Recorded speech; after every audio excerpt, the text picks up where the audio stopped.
Welcome to our first and a more advanced series of Photoshop tutorials. Here we'll talk about some interesting settings and techniques that will get you more acquainted with Photoshop in general. Let's talk about curves. Curves is a setting in Photoshop that allows you to get richer tones and colors in your pictures. To start, we've opened up our usual coffee image here, and we'll click on the Image drop-down, then Adjustments, then Curves. You can also hit Ctrl plus M at the same time. Doing this will open the Curves window, which looks like a neat graph chart. In the middle, you should be seeing a line going from the bottom left to the top right. If you want to apply a quick preset which will set the settings for you, you can click the drop-down and change from the default to other settings in the list. Setting the color preset to color negative changes some things here, which we'll explain. As you can see, the individual values on the chart have changed. The original black line is still the same, but each individual color has changed. This is a permanent way to change the values of the image, but if we wanted to make it something a little less permanent and tweak the settings as we edit our image, we can make a new layer by going to Layer, New Adjustment Layer, and then Curves. This will allow us to have our own layer that we can edit the properties of in the Properties window. So over here in our Properties window, you can see that we can edit our curves just like the image edit we were doing before, but it is not permanent as we can hide or unhide the layer using the I button next to the layer. So the main thing to take away from curves is reading the histogram and placing points. We can place points on the histogram so we can change the color changes anywhere in the image, based on the dark spots or the lighter spots of the image. As you can see on our image, the shadows and highlights of our image aren't very great, so we can edit our colors without much interference. So if we put one point in the middle, one point on the end, and one point on the beginning, we can change the colors and alter them in subtle or more advanced ways. Curves help out many Photoshop users with images that have bad contrast or bad lighting. Use curves next time you have an image that needs tweaking. It's one of the most powerful tools in Photoshop's arsenal. Welcome to our second tutorial in our advanced line of Photoshop tutorials. This time we'll talk about some features that are similar to curves, but do things in a more individual way. Brightness, contrast, and exposure. Just like before, we'll start out with our image available. As before, we could alter the image from the Image drop-down and brightness and contrast under the adjustments, but we'll create a new layer using Layer, New Adjustment Layer, then Brightness and Contrast. That way we can adjust without permanently changing the image. Once in the adjustment layer, we can see that we have a brightness slider and a contrast slider.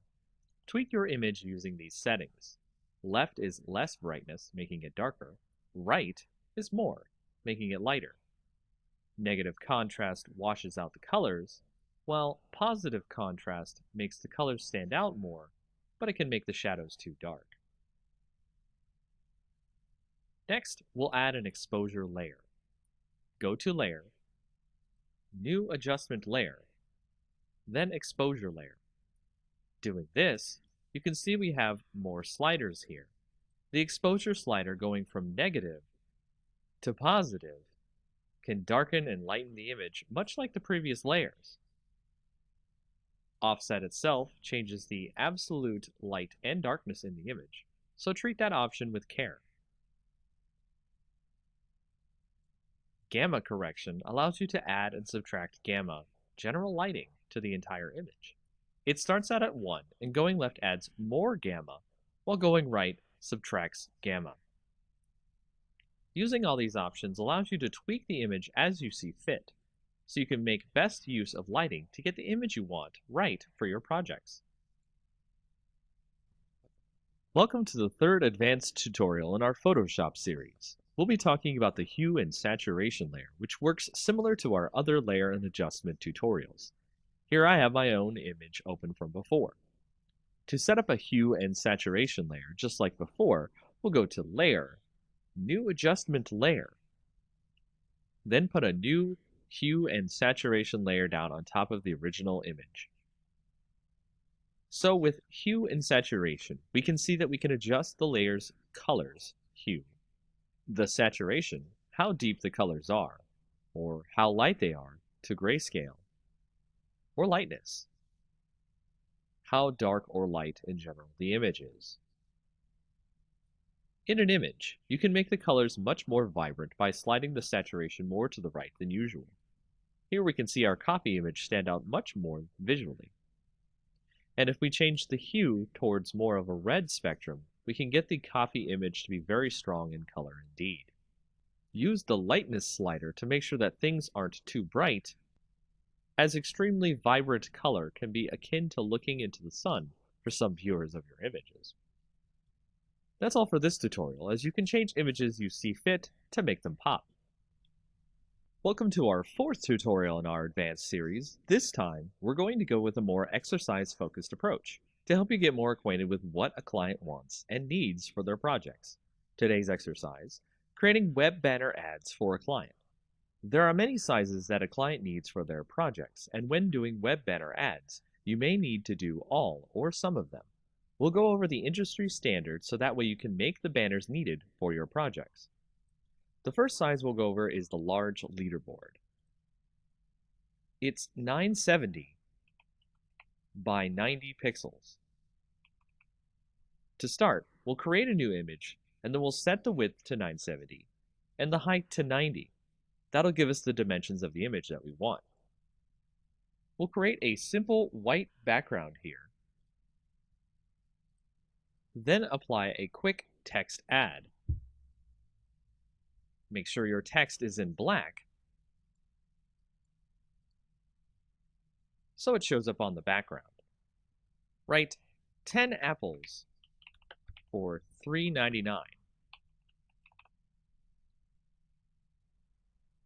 To center the text on the banner, go to Select All, then hit the Center Layer option just below the main menu here. From there, add an image of an apple.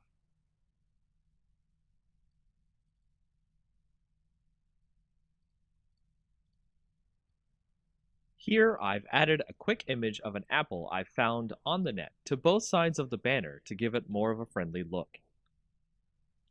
And if we were to be finished here, this would be the first type of ad we would have to create for our client. Next, let's create a half-page ad, which is a 300 pixel by 600 pixel version. First, save our image as a PSD.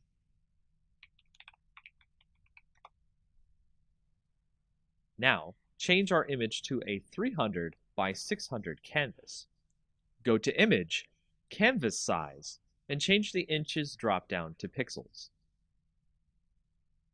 Here, type in 300 width, 600 height. You'll notice our apples and text is now strangely off screen, and our background isn't fully white. We'll fix all of that and show you how to continue to make other sizes of ads. If you notice, the apple images aren't exactly gone. They're just off screen to the image's canvas. Let's bring those apples back to the top and bottoms of our image now. Then, let's use the paint bucket icon on the left and fill in our white background again. Remember to click the correct layer, which should be the first layer in your order.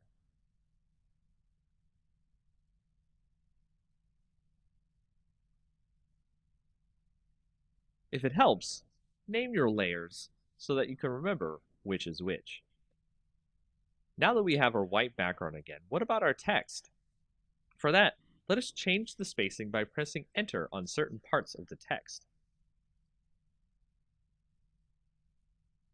Here at Apples should do it. Move the text onto the canvas.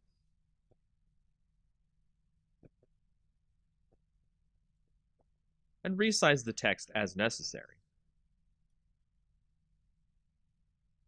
For vertical text, I like to use centered text under the Paragraph tab of the font properties for a more pleasing aesthetic. And there you have it. We have a new ad that can save as a separate PNG or JPEG from our original Apple ad.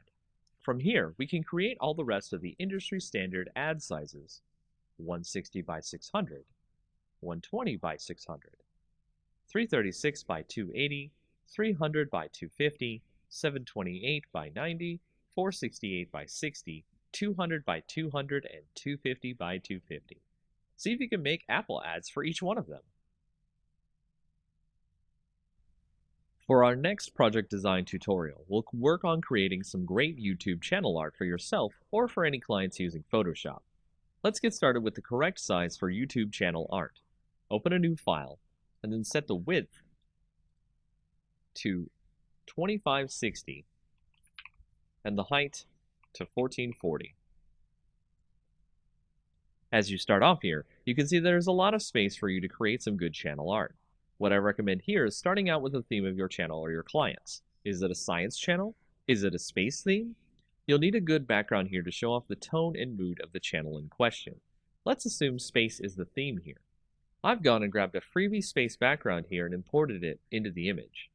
With this, we can have a nice canvas of art to build the YouTube's mood and image from. Our imaginary space YouTube is called Deep Cosmos. So let's create a great text effect to show off the name of the channel. First, create your text. Make it large enough to be visible.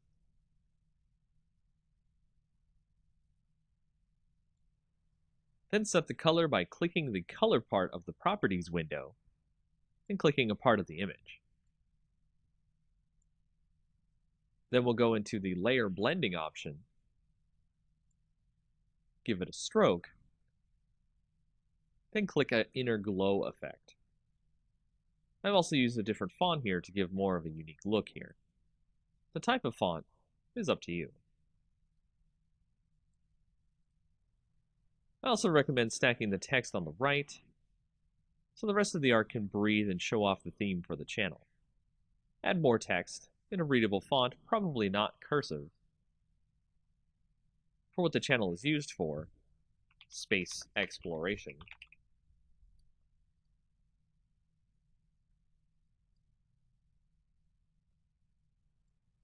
Any extra social media links. I'd not use any more than 2 fonts on your images as well, as it is a design error to use too many different fonts. And this will create a very basic YouTube channel art that will evoke a great wonder about what the channel is based around, and draw viewers in with its great visual design. In our next project design tutorial, we'll go over how to make a Facebook ad. Facebook ads are similar to the industry standard ad designs, so we'll go over the basics really quick and then design an ad in a standard size. Single ads are the easiest type to do, as the other options Facebook gives you for ads are multiple image ads, video ads, and a few more. As before, we want to open a new image with the correct size. The standard Facebook ad size is 1200 pixels by 618 pixels. Let's open an image with this size now. From here, we'll create an image that really pops for our audience. Let's say we're creating an image for a seafood company. Let's go grab an image of some great lobster dinner. On top of that, you want to make the image have something that stands out for your audience. So adding some text that implies the dinner is irreplaceable or you can't find it anywhere else is to create that type of rarity that clients want their products to have. This is not necessarily true of every ad you make, but a nice quip or message about the product you're advertising will help with the ad. We'll add that in, and then we'll touch up the image by adding a quick inner glow filter, and adding more of a vignette look by adding a dark glow, but only around the inside edges of the image. After that, you're done and ready to continue making more ads for Facebook pages. These are the ads you typically will see in Facebook feeds. In this project design tutorial, we'll go over how to make a Facebook cover page. Facebook cover pages are similar to our YouTube cover pages in that you can make them as expressive as you or the client wants. As before, we want to open a new image with the correct size. The standard Facebook cover size is 851 pixels by 315 pixels. Let's open an image with this size now. From here, we'll do as we did before and create something a little more exciting like our YouTube cover image. Let's make this one about science and grab a picture of a laboratory background. Make sure if you use images, you get them from approved sources. No one wants to use copyrighted images in someone else's project.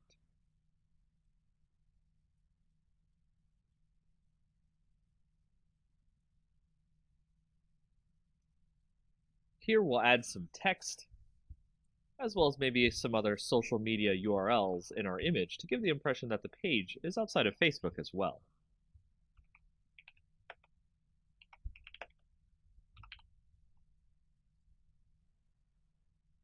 Once you've got the look right, it's just as simple as a YouTube cover page. One more thing, if you want to get the ratios right for mobile, make an image that is 640 pixels wide by 360 pixels tall. After that, it's really easy to make more cover pages as you see fit, as well as make sure to save everything as a PSD, so you can edit the cover page in case there's errors. Facebook also accepts PNGs for cover pages, so don't worry about compatibility too much. One of the best ways to make a stunning image that allows the viewer to get the message and the image tied together in a beautiful way are quote images. These are the type of images that you see with words overlaid or cut out of the image to make it look more like art than just text on an image. To show you how to create this image that I have here, let's start with a generic background so we can make something stand out. I went and I found a picture of a pile of leaves. This will be our base that we'll use to create the image. The words that we create will go into the leaves to look like they're coming out of the leaves.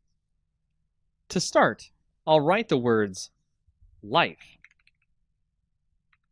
It's never too late to jump in over the leaves itself. Doing so creates the usual text over image effect, which is fine on its own, but we want to make the words look as if they're underneath the leaves or coming out of the leaves.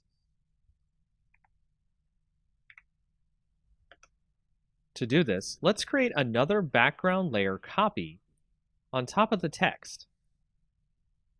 And we can drag the opacity down enough so that we can see the words behind it. Doing this will allow us to see what leaves overlap onto the letters, and we'll begin extracting the letters using the Quick Selection tool. We'll do this so it has some of the leaves on top to make the letters look good and buried. This is the most time-consuming process of this effect, as again, you want to make it look like the leaves are laying on top, so take your time to get the leaves to look good. Next, you'll want to create a layer mask after you've selected your leaves on your background layer copy. Click the new Layer Mask button. Change the opacity back to 100%. Next, you'll want to add a drop shadow to your top background layer, so the leaves create a kind of 3D effect on your letters. The last effect we'll make here that makes the letters look like they were placed there instead of just added to the image is a texture that looks like rough paper or stone. Do this through the Pattern Overlay effect.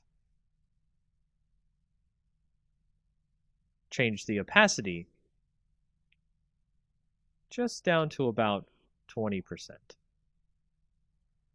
This will allow the text to look like it was placed into the leaves instead of our viewer thinking we added them manually. And that's it for this effect. It's a simple one that really makes some images pop and gets some great views. Welcome to our next introductory tutorial for Photoshop. Today's topic is about the healing brush and the spot healing brush. We'll be using it to show you how you can touch up blemishes on a photo. This is great for touching up photos of friends, family, and other things you need to make look good. We'll start by taking a photo of someone having blemishes on their face and opening it in Photoshop. Doing this will allow us to have something to work with to show off the healing brush.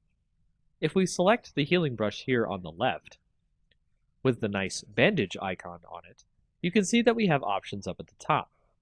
Sampled is what you normally want to use for your restoration of your faces and such in your blemished images. Using this, we'll hold the Alt key and click on a spot we want to use as a basis for healing the image. Once we've done that, we'll heal a spot here, and you can see that the brush has figured out what to use nearby to make the healing effect of the brush take place. If we continue, we can remove all the blemishes, and it's a pretty amazing tool.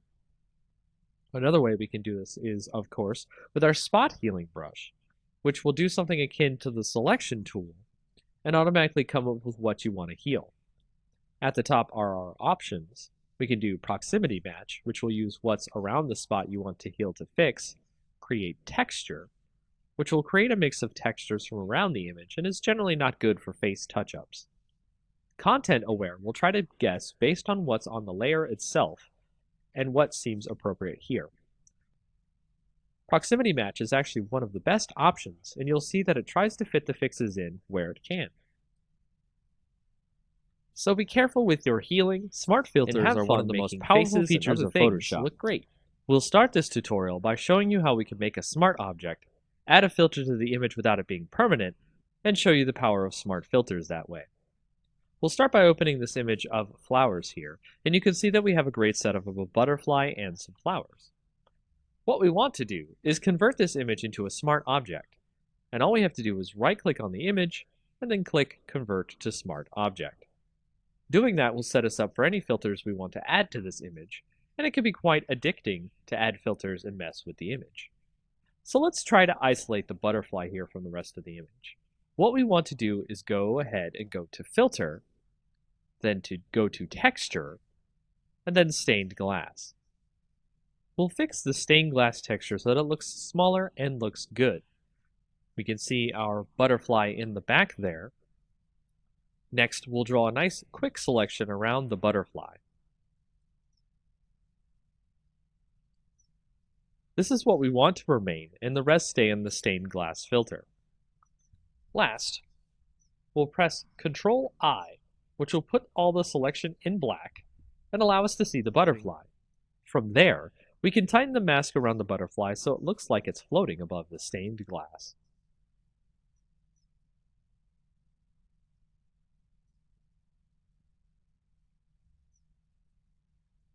And that's just the basics with what you can do with smart filters. Easy, simple to use, and you don't have to worry about them permanently editing the image this way. This next tutorial will go over the basics of how to create a great image dispersion effect. This effect is great because it looks like the image is being torn apart, but in a way that looks realistic and graphically amazing. Let's learn how to do this together. I've opened up an image of a man here. First, I'll start by creating a duplicate layer of the man in the background. Then I'll lasso over the man in the background layer.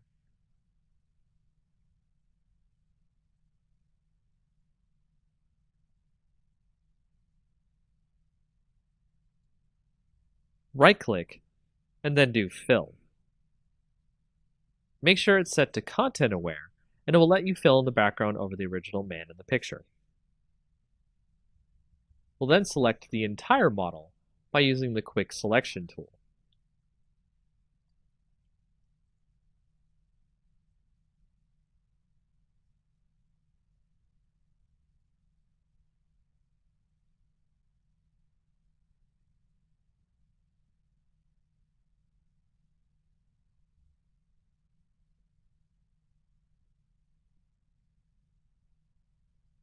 From here, depending on your Photoshop client, you can use Refine Edge or Select and Mask and give more of a refined edge to the hair on the model, so we can pick up individual hairs and outlines.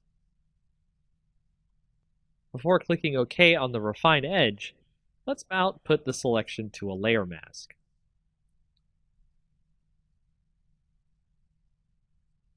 Now you can see the model is on a separate background. Let's duplicate the layer now. Then apply the mask we made from the previous layer. I'll rename this layer to the dispersion effect. Then I'll make a duplicate of this layer and rename it to man. Now I'll select the dispersion layer, then select filter, then liquefy. Next, I'll warp the model using the forward warp tool so we can make sure we can have a nice canvas for our effect later. This will determine the size of the dispersion effect. Take your time with the liquefy, then when you think you're done, hit OK.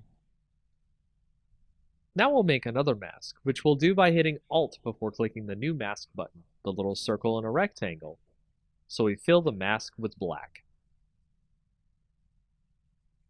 This way, our dispersion effect is hidden until we need it.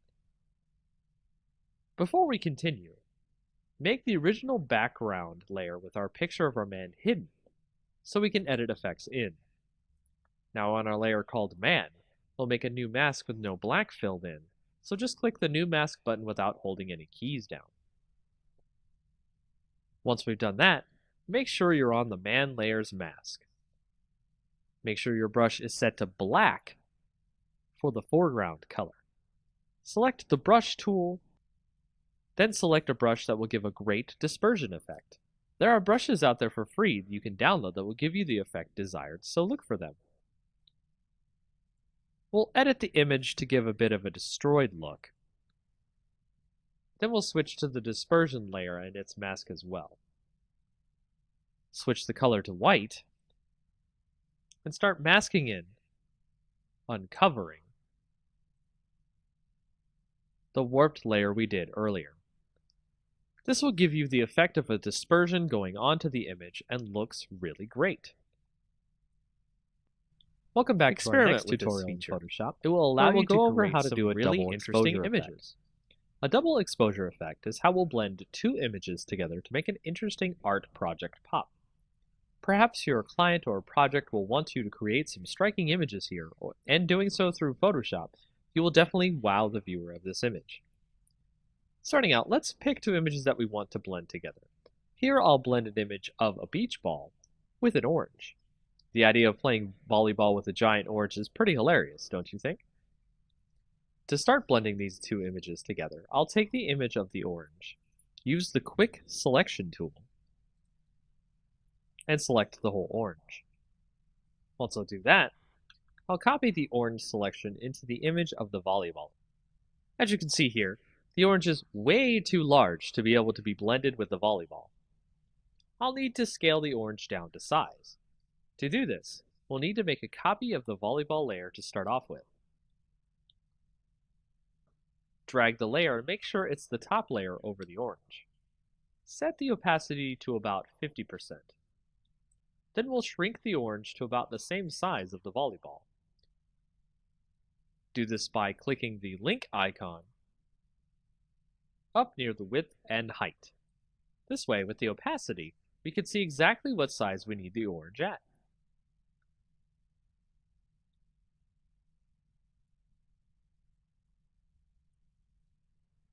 Apply the transformation when done. Next, we'll create a layer mask by clicking on the orange. Control-click the image to select all. Then move to the volleyball layer and click the New Mask button at the bottom. Once we have that mask, we'll make a copy of the orange layer and then make a black mask of that layer by holding the Alt key and clicking New Mask. Using the Quick Selection tool, we can select the parts of the volleyball we want to erase.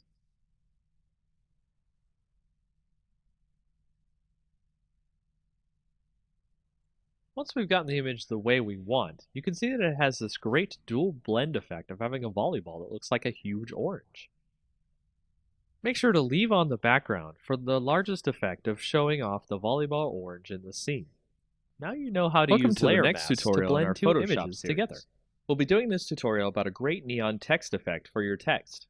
It's a simple effect that will make it really fun to add text to your images of brick walls, or nighttime building photos, and more. First, we'll start out with a brick wall image. Any brick wall image will do, as we will put our text over it and make it glow. Let's add some text now to the image and write neon, probably in a cursive font of some kind. Make sure the font size is large enough to fit into the middle of the image. Next, we'll add a hue and saturation layer to the image, so select the background layer, then go to Layer, click New Adjustment Layer, and then Hue and Saturation. Set the saturation to pretty low, and the lightness as well, but not too dark. We want it to be bright enough that we can see the brick wall. Next, create a new layer which we'll call Clouds. You could do this, of course, by clicking the New Layer button at the bottom, which looks like a new page. Here we'll add clouds to the layer by clicking Filter, then Render, then Clouds. Create a black layer mask on that cloud layer by Alt-clicking the New Layer Mask button. Make sure your Clouds layer is set to divide on the layer mode here. Let's use our brush tool here to uncover some clouds. Set the foreground color to white. Make sure the layer mask is selected. And set the opacity of our brush to about 50%. Make sure your brush hardness is also 0% as well. Once that's done, uncover some clouds behind the neon word.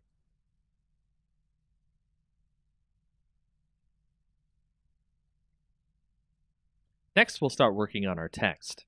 Make sure to change the font of the text to something blue if it isn't already.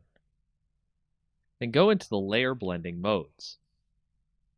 We'll add a bevel and emboss effect to the text, making sure the style is inner bevel. The technique is smooth. The depth 185, the direction up, the size 3, and the soften 16.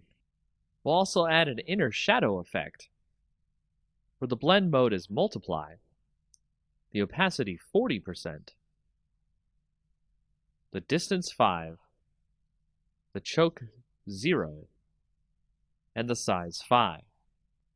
Then we'll add an inner glow effect, where the mode is screen, the opacity 75, the noise 0, the choke 0, and the size 8. Make sure to make the technique here source center. Then hit OK. Create a duplicate layer of that text. Put it below the top layer of text, then convert it to a smart object. Add a Gaussian filter using the Filter dropdown, Blur, then Gaussian Blur. Set the radius to about 11 pixels. Now we'll create the wire that the neon sign is connected to the wall by creating a new layer above the clouds layer. Set your brush first to one with a full hardness, then about 13 pixels in width. Use the pen tool here on the layer and click and drag out a line across the layers here in a curvy wave. Right-click on the line and click Stroke Path. Make sure the Simulate Pressure option is turned on. Right-click the path, then click Delete Path. We'll add a blending layer effect to the line, bevel and emboss. Make sure that the depth is 245, size 0, and soften 3. Lastly, we'll add a more soft blue glow to the clouds in another layer. Add another layer on top of this layer, then switch to a soft brush with no hardness, with the size close to the size of our letters.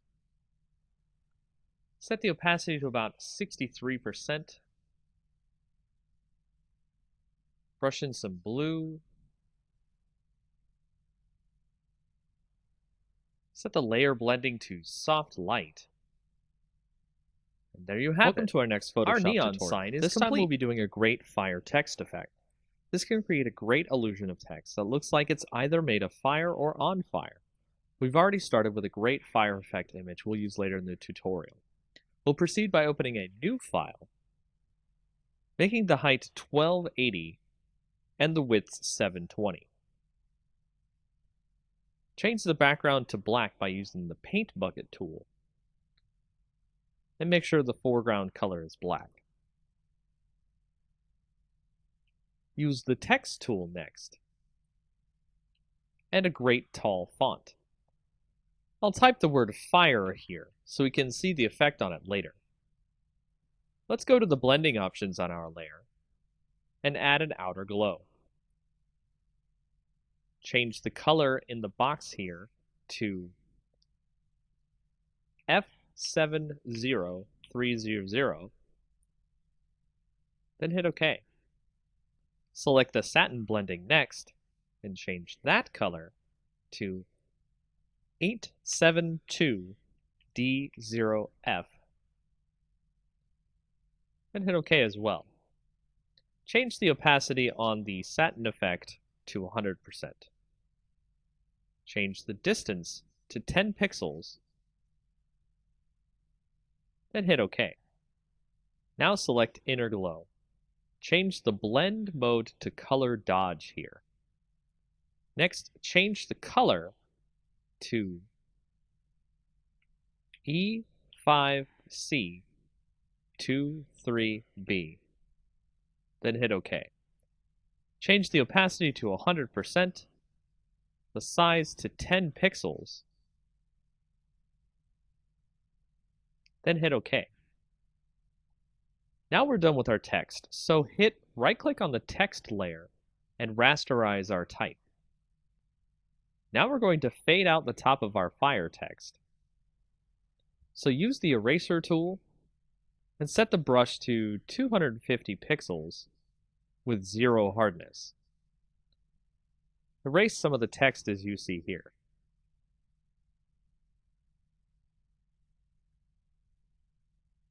Now we'll go up to Filter, Distort, then Zigzag. Set the amount to 4 and the ridges to 4. Make sure the style is set to Pond Ripples and hit OK. Now we'll select our fire image we've opened and copy that into our text image we're working on. Position the fire image over our text, then we'll switch over to the Channels tab here next to our layers. Hold Ctrl and click the green layer to load a selection of the areas of fire in our image. Head back to the Layers tab, then press Ctrl J to make a copy of the selection we got from the Channels tab. Delete our original fire layer. Here I'll rename the layer Fire Main to stay organized. We'll move the fire around to wherever we like in the image. From here, we'll resize the image to fit over our text, then duplicate the layers so we can make more fire effect on our text. Be sure to resize, rotate, and erase edges of the fire around the text so it looks like the text is on fire. In our next tutorial for Photoshop, that's how you create a great lens flare effect for our photos. Of course, you could use the lens flare effect in Photoshop, but it usually comes out pretty cheaply made and poorly well done. We'll go make our own effect and have it look great and professional. So we'll take our image of a sunset in the back here and add a new layer to the scene. Then we'll take a brush and make sure the hardness is set to 0, the size to about 300, and then we'll change the color of our brush to white. Next, we'll paint a spot and then zoom in to the brush effect on our image. We'll add some noise to our effect using Filter, Noise, Add Noise. Use about 3.5% of noise. Make sure it's uniform and monochromatic. And hit OK. The noise is going to prevent the effect from banding if we scale the effect. Now let's duplicate the layer. Through the right-click Duplicate Layer option, or you can use Ctrl J. We'll name the new layer White, and the old layer Orange. Next, we'll add color to the orange layer. Hide the white layer. Then go to Image, Adjustments, then Hue and Saturation. We'll color it by turning on the Colorize option. Move the hue over to a nice orange, and the saturation near 100%. You can make it a little lighter or darker if you'd like. Now we'll set the orange layer to a blend mode of screen. Then we'll set the white layer to a blend of linear dodge add. With the orange layer, we're going to free transform. Draw out our orange layer a bit, making sure that the link is selected to keep the ratio. Commit the changes. We'll select both layers, and we can drag it wherever we want. So let's move them over the sun and the image, and then free transform the effect so it's large and covering the sun. Make sure your two images are centered together. Now we have our lens flare effect. If you want to make sure that you don't want to wash out the color in the image, go to the orange layer, set it to screen, and then the white layer to linear dodge add. Change the opacity of the orange layer down to 50% or so. With the white layer, we're doing the trick here, which is the fill opacity rather than the actual opacity. Set that to about 15% or 20%. You can play with the opacity and fill layer here, and also do some transforming and stretching the lens flare effect to hit more parts of the photo. This is a very quick and easy way to generate a lens flare that you have full control over the way it looks on your image. We're going to go over a way to create a quick lomography effect. And a lomography effect is a type of effect that you might see on Instagram photos or other types of photos that make it look kind of a hipster-like or retro look. Now, it's very easy to create this look. It's actually extremely fast to create this look in Photoshop. All you have to do is open up a photo. You can see, for example, I have a photo right here. You want to go to Layer, New Adjustment Layer, and Curves. And we're going to make a new Curves layer here. Now, I'm going to make the Curves layer called the lomography effect, which we'll go ahead and type that in. And you can see we've got a nice little layer that goes over our background. It also has its own layer, so that way we won't have to worry about making the effect on the image and not having it affect the image permanently. So the way we start this effect is we go through and check out the curves. So we've got the histogram here, and we want to start out by actually putting a point here and dragging it down a little bit, which you see will actually drag down some of the shadows in the image. And then you want to put a little point up here and drag that one up, which will actually drag in some more of the light into the image. Then we'll go into the red, and we'll actually put a little point there, drag that down a little bit so we can get some more in there. But we actually want to drag the shadows up a little bit so we can get some more darkness, depth to the image. We also want to drag up the end here as well, and go to the green, and do the same thing, drag up a little bit there, drag down a little bit at the top.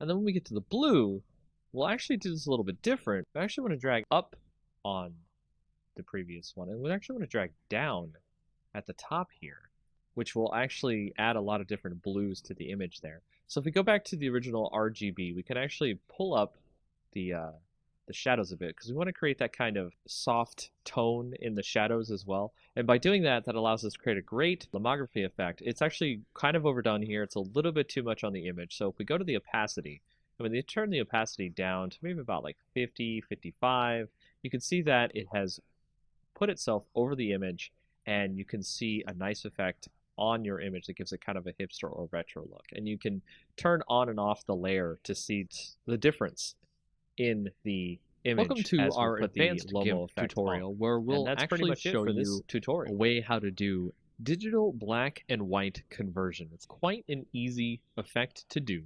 We'll start by opening up an image that you might have seen before on a previous tutorial. We'll open that up and we'll show you how we'll be able to do the conversion here. Now, you can do a saturate effect in GIMP as well, but what I like to do is create a new layer. So we'll go over here and we'll go ahead and make a new layer. We'll make that transparent, that's fine.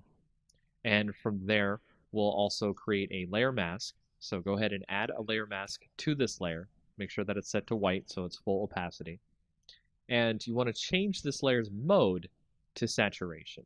And by changing this layer's mode to saturation, you'll be able to change the opacity on the saturation on the layer. To get the saturation on the layer, you'll go over to the bucket tool and you will put in black on the actual layer itself. And this will create desaturation of the layer. And you'll be able to see the entire layer is in black and white. Now, You can set the opacity on this so the effect is not that dramatic, so you can have some color, you can have less color, all the way up to 100%, so you can change this as you will, instead of just using the saturation effect, which will be one time only. You can use this to great effect to choose the granular control over the black and white conversion effect. Now what you can also do is with this and having the mask, you can go to the original layer itself, use the scissors tool, and you can pick out parts of the image you want to have in color itself. So if you see here, I have picked out some of the glasses to be in color, and the scissors tool is one of the best tools for this as it tries to find the edges of the glasses on our background layer here. And of course you could drag each point to make sure it tries to find all of the different parts of the glasses, and then we'll go ahead and click inside to select it. And if we do that and then go back to our layer mask for our saturation layer, we can go in there and we can select the brush tool, make sure it's set to black because we're going to be painting on the layer mask so we can make the color shine through, and you can just start painting in those glasses there and make those glasses show up in Welcome to actual the color next in our tutorial series compared to the about rest GIMP. of the image. In this next tutorial, we'll go over That's a just quick a very way how to quick way do a coloring how to of do a sketch digital that black you and might white scan conversion in GIMP or you have received on the internet. And it's really easy to start coloring in GIMP. To start, we'll go ahead and have our sketch open, as you can see right here, and we will go ahead and add a new layer above that sketch. So we'll go ahead and make that a transparent layer, and we will also make sure that that layer is set to multiply instead of normal, because if it is set to normal, you'll just draw the color over the sketch beneath that layer. But with multiply, it actually adds the color over the layer, but in a way so that the previous layer on the bottom shows through. So if you see right here, we've set our color to something that's a little bit more skin toned. Make sure to do that as well, hit OK. And then we will start coloring in over top our sketch. And you can see just by coloring in here with the color that we picked, a nice skin tone color, we can start to get the sketch to look more like something that is 3D or an actual colored in sketch.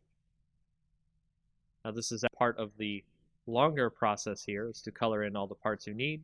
So I'm going to do just a really quick once over so that way it doesn't take too long and you can see the effects, but also we're not too worried about it being too messy. So as you can see there, I've colored in her face on this sketch. What we can also do is switch a little bit to the burn tool. We'll switch to the dodge and burn tool, then we'll switch to burn down here at the bottom on the options, so that way we can put in some shadows in the image where we think where the shadows are. And we can make sure to change your size of your brush. You can use that using the bracket keys on your keyboard. Left bracket, right bracket changes the size of your brush. And we'll brush in some shadows here on the image, right where the shadows seem to be. If you have a sketch that has the shadows on it, it makes it easier for you to burn in some shadows. And every time you click and burn in the shadows, it will stack on top of each other, so it will make the shadows darker and darker as you continue burning. Now you can see that there are lines here that we can easily tell between the color and the shadows. So from there, we can do a little bit of smudging, and smudging allows us to mix the colors together so that way they are not just lines on the picture. So we'll actually turn down the rate here of the smudging so that way it's not too obvious, and we'll start doing a little bit of smudging on the Welcome to the next in our tutorials about can make GIMP. the lines turn In this into advanced actual tutorial, colors we'll show you instead of how to very do apparent some as tone lines. mapping on And that is the a very images quick that and you might easy need way to get started with some coloring extra in GIMP. color or some extra different shadows and cool things that you would like to get on your photos. Starting out, what we'll do is take a picture right here. Like I've got a picture of a good night scene. We'll go ahead and start. We'll create a duplicate layer of the night scene.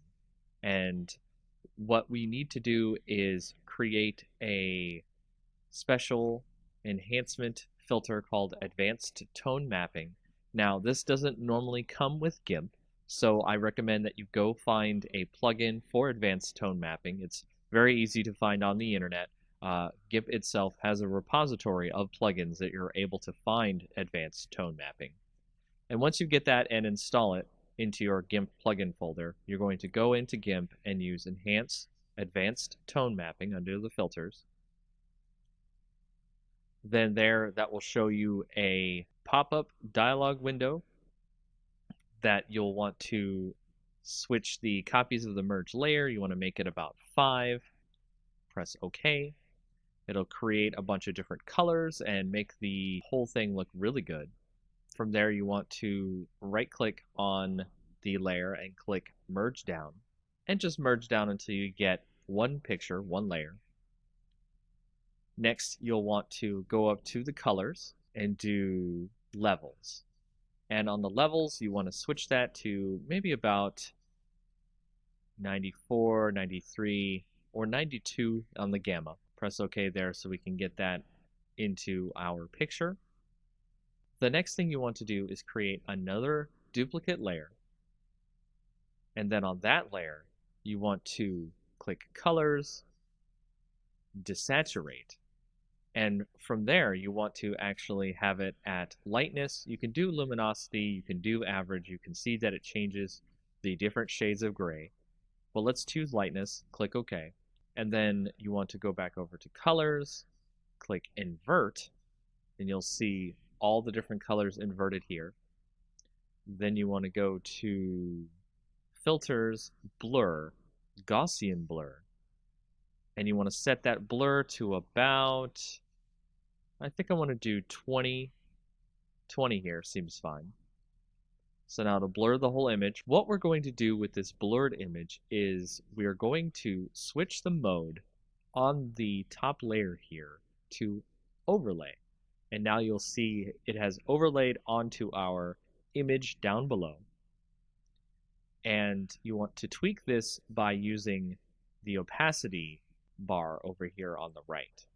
So we're going to set that to about 48, and then we will merge the layers down, and now you can see we have our new image that shows the different tone maps of color that are in our night sky image. Welcome to the next in our advanced tutorial series in this tutorial program. We'll show you how to remove noise from photos where the pictures have been taken that have a lot of noise in them. And here you'll see we have started with a picture that has a bunch of noise in it, and we're going to remove the noise, and we can do this in many different ways, including going to the filter option, blur.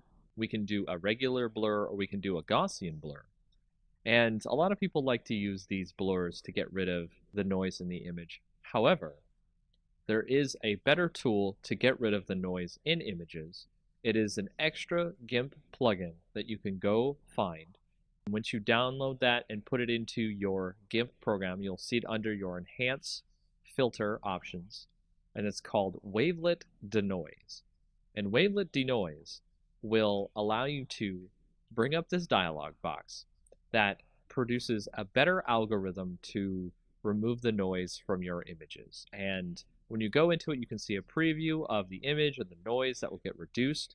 So you can move around and find where most of the noise is coming from. And then you can go down to the thresholds and you can turn up the amount of noise being removed from the image. And you can decide whether or not you want to have more or less detail left in the image. And you can also change how much detail can be conserved when you start applying the denoise filter to the image. And then you hit OK, and you can see that it has reduced a lot of the noise in the image, and you can tweak this as you like. And there are many other different ways you can do this, but this is probably one of the best ways to remove noise from an image to make it look a little bit better to your clients or to any projects you might have in the future. And that is a quick way of how to remove the next tutorial in our advanced film grain tutorial or series. Noise. This tutorial will show you about how to use luminosity masks to help you with your photos So that way you can reduce some of the saturation in the colors of your photos, or just in general have better control over what you see inside of your photos. To start off, we have an image open here, which we're going to use luminosity masks to remove some of the saturation in the photo so we can see more of the mountain behind. So if you go over to the left, you can see we are normally on our layers section here, and we want to create a copy of our original layer, so duplicate layer. And then we want to go over to channels, and you can see what we're going to do here is select our red channel from the rest of our channels here. We want to select all on our image. I'm going to drag the red channel down to the copy down here, and then we will start by creating this one as the L for light, because we're going to save the highlights of the image and we're going to save the shadows of the image. We'll start this by right-clicking on the light part of the image, and we will subtract from selection. Make sure your entire image is still selected. That will select the darker parts of the image. And we will go to select, save to channel.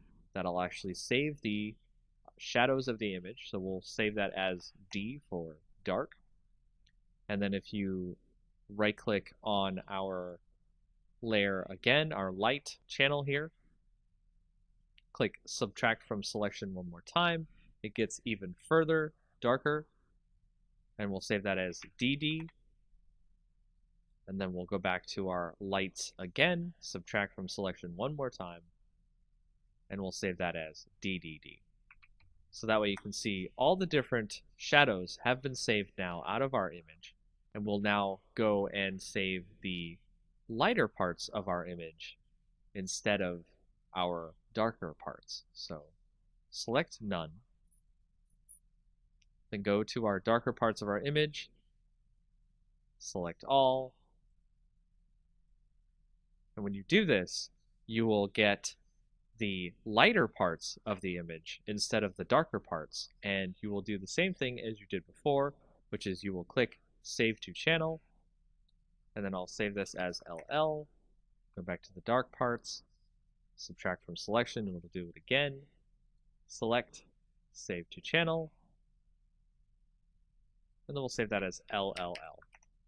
In doing this, you will have created a whole bunch of different channels for your different shadows and highlights in your image, and we'll be using that as a part of our layer masks to create luminosity masks. Now if you go back over to the layers, you can click on your copy, which I'll set here as light mask, and then I'll make another copy of this, which we'll call the dark mask. And then for the light mask, we'll right click and then make sure that your selection is none. So we'll right click on the light mask, click add layer mask. Instead of normally you would make it white, we'll set it to channel. And you can see under our channel, we actually have all of our different channels here for our shadows and our highlights. So if we go to our light channel, we can add that, and it will actually change it so you can see our light channel removes all of our shadows from the image. And now we're able to edit the image of our luminosity layer by going to colors and colorize, making sure that our light mask layer is chosen, not the mask itself. And with the sliders here, you can see I can change the hue of the image to make it a lot better, and the lightness of the image, so that way it can come through without too much saturation going on in the image. And you can compare that to the original image, which you'll see here. Welcome to the next in our tutorials about GIMP. Removed saturation. In this next tutorial, we'll show you how to create a contrast mask for your image. To create a contrast mask for your image, you've opened a previous image you may have seen on our previous tutorials here. To start with, we will create a duplicate layer of the image. Then on there, we will right-click click Add Layer Mask, and you want to initialize the layer mask to a grayscale copy of the layer. Then, show the layer mask so we can see what we're looking at. Go over to Colors, Invert, and then you want to also give a filter, Blur, Gaussian Blur. And then set that to about 4 or 5 on the blur radius. Next, go back to your layer mask, click Show Layer Mask to turn it off, and there you can see we have our contrast mask on our layer. Now make sure to set your layer to overlay instead of normal, so that way you can see our contrast on top of our bottom layer in GIMP. And you can change the opacity, so you can change the contrast through Welcome this to the next contrast tutorial mask. in GIMP. This is a very in GIMP. quick tutorial. And that's all part you need to one, know about changing making a background contrast color mask in in GIMP. It's actually a very quick way to do this in GIMP, especially if you have an image that already has a background color you'd like to remove. So the fastest way to change the color in your background is go up to Colors, Color to Alpha, and then you will see that there will be a color picker that you can pick down here, a little drop-down box from blank color to alpha, and then you can click on this little eyedropper here, click on the image, then go back to your color picker, press OK, and you'll see on the preview that it has removed the color from your background. Click OK there. The color will have been removed from your background. You may now add a new layer to your image. Make sure to have it as a transparent layer. Drag that layer beneath your current layer, which you removed your color by putting it into alpha. And then you can use the bucket fill tool to switch to any other color Welcome you'd to like the to next in add our to your tutorials about image. GIMP. In this tutorial, And we're that going is to the show you very how to basics change the about background changing a color background in GIMP. color in This GIMP. will be part 2 of our tutorials showing you how to change the background color. Another way you can change the background color in GIMP that is quite easy is go to your image, right-click, add an alpha channel if it doesn't have one already, and then from there you want to use the fuzzy select tool to select the part of the image you would like to delete to give ourselves a transparency. So you can see here it has selected all of the color besides the text itself, and if we were to continue from here, it would actually get rid of the background except for the other colors that we need to get rid of inside of the letters. To add the circles inside the text, you want to hold down the Shift button, which will add a plus symbol next to your fuzzy selector, and you can now add those bits inside the text into your selection. And doing so will allow you to delete all the parts of the image you want to get your alpha channel. So once you're finished there, just hit delete on your keyboard, and you'll see the background is now fully removed. And just like before, you can add a new layer with a transparency, put that below your current layer, and add a new color in our next to your tutorial image by in GIMP, using we're the going to bucket show you fill what some of tool. the blur filters can do to our And that's another way images and about add changing extra cool background effects color in GIMP. that might not be available elsewhere. We'll start by using our blur, Gaussian blur, motion blur, and pixelize blur filters, and that way you can see all the neat types of things you can do with your image. As you can see, we started with a bunch of duplicate layers of our original image and renamed them to blur, Gaussian blur, motion blur, and pixelize. From there, we can select our blur layer, turn that visibility on, and then go up to the filters, blur, and then blur. And it'll add a subtle blur effect to the image. You can see it on here. It's now much different from the original image. The details have been lost. And then we'll go up to our Gaussian blur, turn that visibility on, go to filters, blur, Gaussian blur, and we'll turn the blur radius to about 11 seems fine. That's our Gaussian blur. And then we'll go to motion blur, turn that one on. Go to Filters, Blur, Motion Blur. We're going to make it a zoom, maybe about the center of the image here. The length of the zoom we'll put about 28, and it'll take a little bit longer to do this effect if your image is large. So now you can see that there is a kind of rush to get to the mountain look to the image. It's really cool. Then we'll go to our Pixelize layer. Go to there, go to Filter, Blur, Pixelize, and it'll create a kind of chunky pixel look to the image, so it'll actually kind of blur it out in something that's kind of like if you censor an image or protect someone's face or anything like that, you might see somebody has done something like this. So we'll set the pixel width to 7 and the pixel height to 7. And that is the pixelized blur on our image. So if we want to go back to regular blur, let's remove all the different visibilities of the other image. And we can change the opacity on this blur, so we can change how much of the blur obscures the image, which is okay. If we go to Gaussian blur, we can do this with our opacity in such a way where we create kind of a hazy look to the image. You can see it looks like it's in some sort of a dream.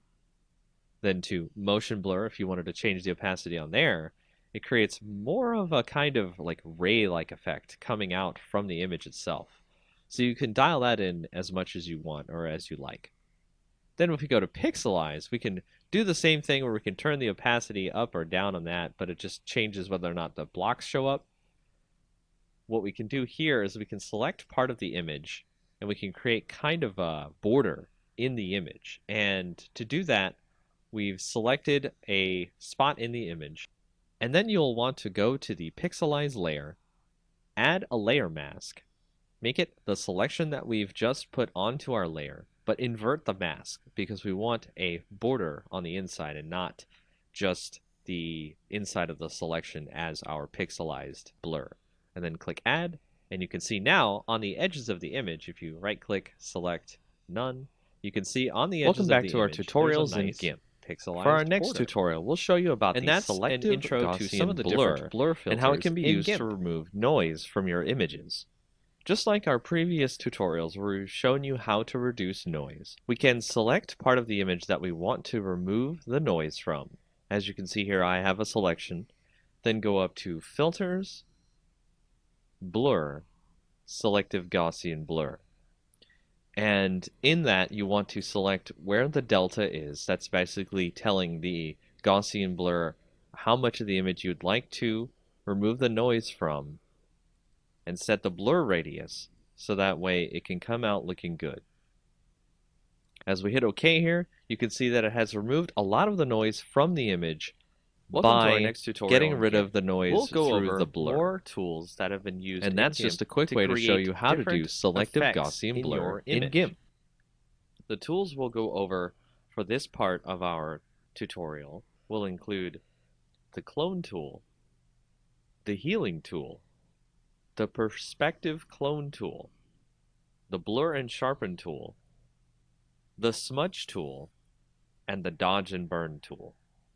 Starting out with the clone tool, if you go to our image that you see here, it will not let you do anything with the brush until you hold down Control, click a source on the image, and then it'll use that source when you decide to paint on your image, thus duplicating the image as you paint over it. The next tool, the healing tool, allows you to heal parts of the image much like in Photoshop when you want to fix parts of your image that have blemishes on them or other various problems. Much like the clone tool, you have to set a part of the image that you would like to use as the basis for healing the rest of the image. And as we start moving through our image, it'll try to heal the image based on what's around it, as opposed to the previous clone part where it just copied whatever it was using the source as.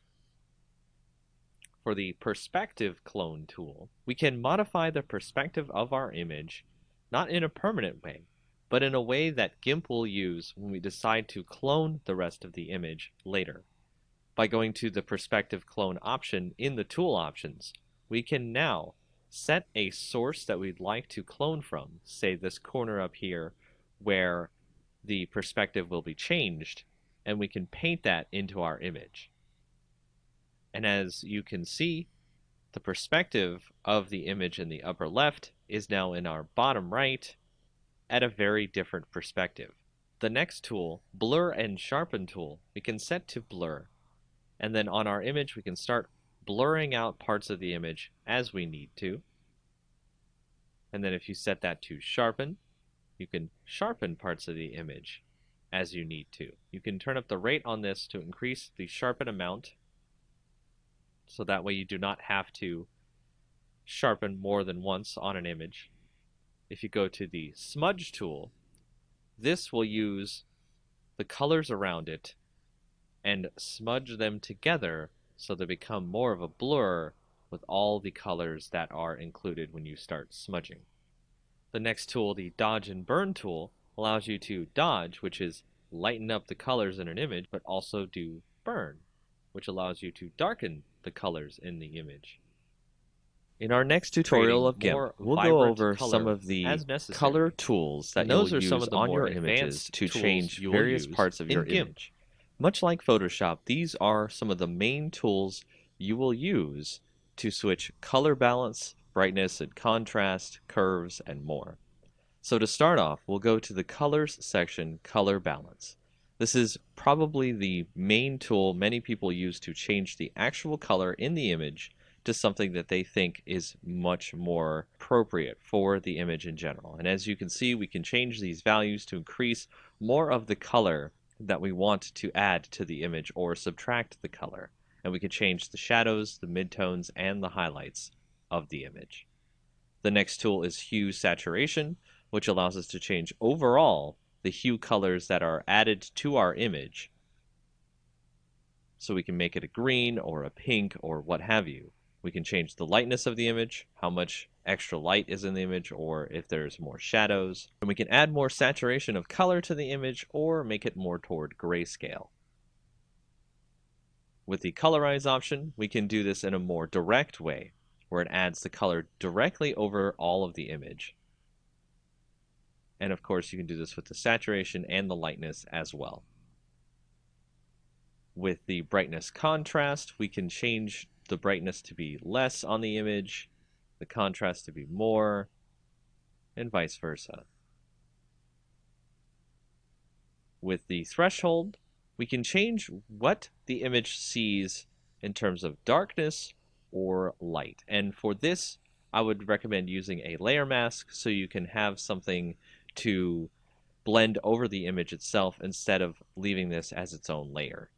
With levels, we can go in and change the gamma on the image, so we can reduce the gamma, make it darker, or add more gamma to make it lighter.